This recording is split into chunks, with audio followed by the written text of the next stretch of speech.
Senator, marami nagtatanong dito, with the more independent Senate leadership now, tuloy na ba talaga ang flood control investigation? Kasi maraming galit na galit sa flood control.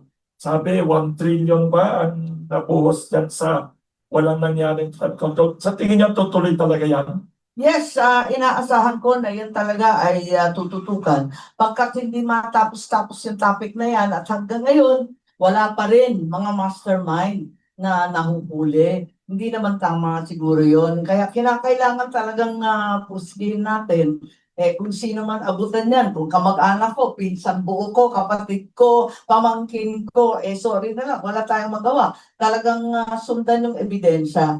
Sana mapatawag na si Sergeant Gutesa, yung 18 Marines, si Tri Gibb, sina Martin Romualdez. Kailangan tawagan na makapagsalita sila para sa kanila rin yun, para maipagtanggol nila yung sarili nila kung sakasakali. Kaya eto nga, yun ang gusto namin talaga mangyari.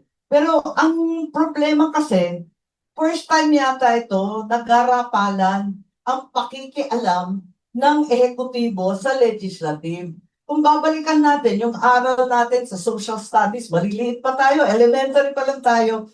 Three separate, distinct, and independent branches of government that remain co-equal. Yun ang turo sa atin eh. Ano nangyari dito? Pinapakialaman kung sino-sino. Pati yung justice, pinapakialaman rin at sinisita pag hindi gusto yung hatol.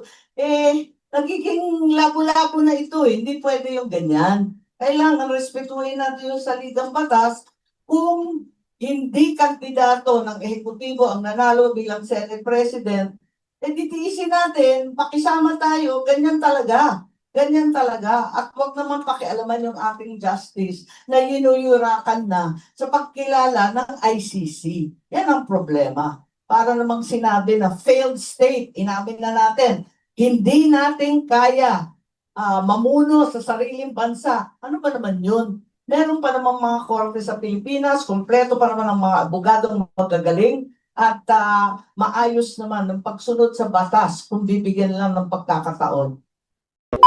Alright, so desidido mga kababayan, no, itong si Senator Amy Marcos na magkaroon ulit ng investigasyon. Ang Senate Blue Ribbon Committee, imbestigahan, ipatawag itong mga 18 Marines, sila Saldico, Martin Romualdez, at wala siyang pakialam kahit sinong masagasaan dito sa flood control corruption, kung saan mapunta yung ebidensya, mga kababayan, no, kahit kapatid niya, yung pamangkin niya, first cousin niya, na kung saan ay mga pinangalanan na nga po dati nung 18 Marines, no, nung nag-bulgar sila dito sa kanilang mga deliveries di umano ng mga maraming maleta, mga kababayan. At ngayon ay dalangin natin na sana hindi po magtagumpay yung grupo ng minority, no, na patalsikin si Senate President Alan Peter Cayetano, kasi nandito na, mga kababayan, no, meron ng liwanag, magsasagawa na ng hearing ang Senate Blue Ribbon Committee, ipatawag yung mga hindi pinatawag, no, yung inupuan dati ni Lacson ay ngayon ay mangyayari na, no, ipapatawag na dito, mga kababayan, sila Saldico, sila Martin Romualdez, yung 18 Marines, maghaharap-harap na sila, at yung iba pang mga involved dito, no, mga kababayan, yung si Olivar, yung dating executive secretary at yung kanyang pamangkin or apo ay maipatawag dito, mga kababayan. Kaya ito yung time na talagang magkaroon ng investigation yung flood control corruption na sa haba ng panahon ay inupuan lamang ni Lacson, mga kababayan. At bukod dito sa mga binabalak ng minority na agawin yung liderato, mga kababayan, ay merong mga kaso na sinasampang nga, no, dito sa majority senators, kagaya po nila Senator Jingo Estrada na ngayong araw ay kinasuhan na ng plunder, no, sa Sandigan Bayan, mga kababayan.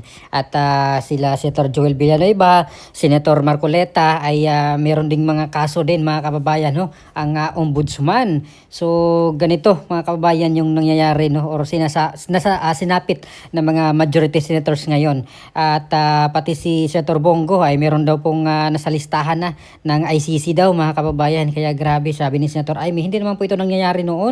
Lantaran di umano yung pangingialam ng executive, no, dito sa legislative, mga kababayan. At mismo yung kapatid ay hindi na po niya masikmura yung ginagawa ng kanyang kapatid na presidente, mga kababayan, na pakikialam di umano, no, dito sa kanilang mga trabaho. Kaya itong nangyari ngayon sa mga senador na hindi lang lang yan mga kababayan, no, yung nasampulan na or nakasuhan na.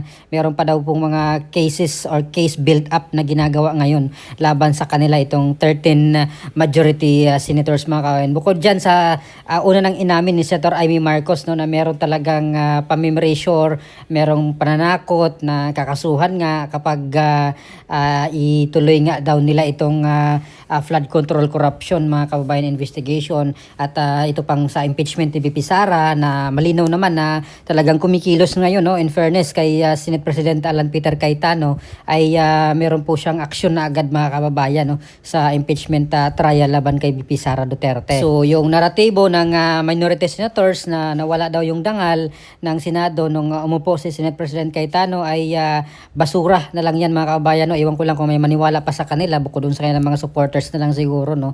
Pero doon sa mga neutral makikita naman po nila, no, yung pangyayari ng panahon nila kasi dati doon na sila pero wala naman silang ginawa. Pero ngayon ay nag-iingay sila, sinisiraan nila itong liderato ni Senate President Alan Peter Cayetano na ilang araw pa lamang po siya dito sa kanyang panunungkulan mga kababayan at ito na agad yung kanilang mga pamamato ng putik, no, laban dito kay Senator or Senate President Cayetano, no. At pati hindi lang yan, pati dito sa mga kasamahan nila na senador mga kababayan ay tila baga pinipersonal na rin nila, kagaya doon kay Senator Bato de la Rosa na gusto lang pasukuin dito sa ICC, no, gusto lang makulong doon sa ICC mga kababayan. Samantalang si Senator Lacson noon ay nagtago din naman ng isang taon yata yun mga kababayan, no. So ganun yung kaipokrituhan ni Lacson mga kababayan, gusto niyang pasukuin si Bato pero siya mismo ay hindi naman sumuko mga kababayan, nagtago din siya. Pero magkaiba sila ni Senator Bato dahil itong pinaglalaban ngayon ni Senator Bato ay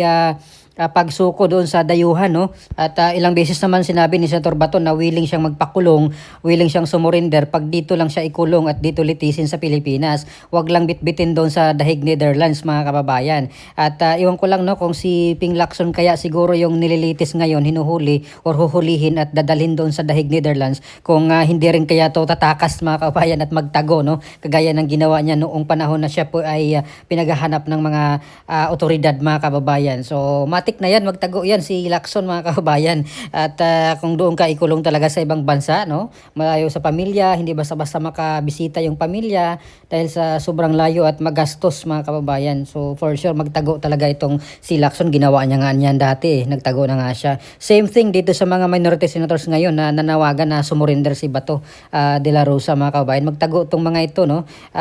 Ginagawa lang nila, nag-iingay lang sila ngayon dahil gusto talaga nilang mabawasan yung suporta ng majority senators, no, at para sila makabalik doon sa liderato ng Senado, sila ulit yung magiging majority mga kababayan. So yun po yung sa aking nakikita ditong pattern, no, mga kababayan, yung kanilang pag-iingay ngayon na gustong sumuko itong si Senator Bato de la Rosa para mabawasan yung suporta ng majority at itong nangyayari sa kasamahan po ng majority senators ngayon na may mga kaso na ay kaya tutol sila dito sa kanilang or sa panukala ni Senator Marcoleta na online participation, no, ng mga senador kapag hindi na po makapunta doon sa Senado kasi syempre nakulong na. Pero ngayon nag-iingay sila na labag daw sa rules mga kababayan. So tingnan natin sa Monday pag balik ng kanilang sesyon sa Senado at muling pag-usapan ang ganitong bagay mga kababayan at kung mag-walk out ba muli, no, itong mga minority senators, no, at kung ganito pa rin yung kailang stand kasi inamin naman ni Mig Zubiri na yung pag-walk out nila ay strategy nila para hindi mangyari yung botohan mga kababayan, no, kasi kapag nagbotohan ay talo sila dahil 11 lang sila at 13 yung majority senators mga kababayan. So tingnan natin, exciting to sa Monday mga kababayan, no, at dalangin natin na sana matuloy yung investigation sa flood control corruption bago pa po nila magawa yung kanilang balak na palitan si Senator Alan Peter Cayetano bilang Senate President mga kababayan, no, at sila muli yung manaig doon sa liderato ng Senado. So ano po masasabi nyo dito mga kababayan, no? Pabor po ba kayo dito na muling imbestigahan ng Senate Blue Ribbon Committee ang flood control corruption at may patawag itong mga malalaking tao, no, na mga politiko na pinangalanan na ng 18 Marines mga kababayan? So please comment down below. Maraming salamat. God bless po sa ating lahat.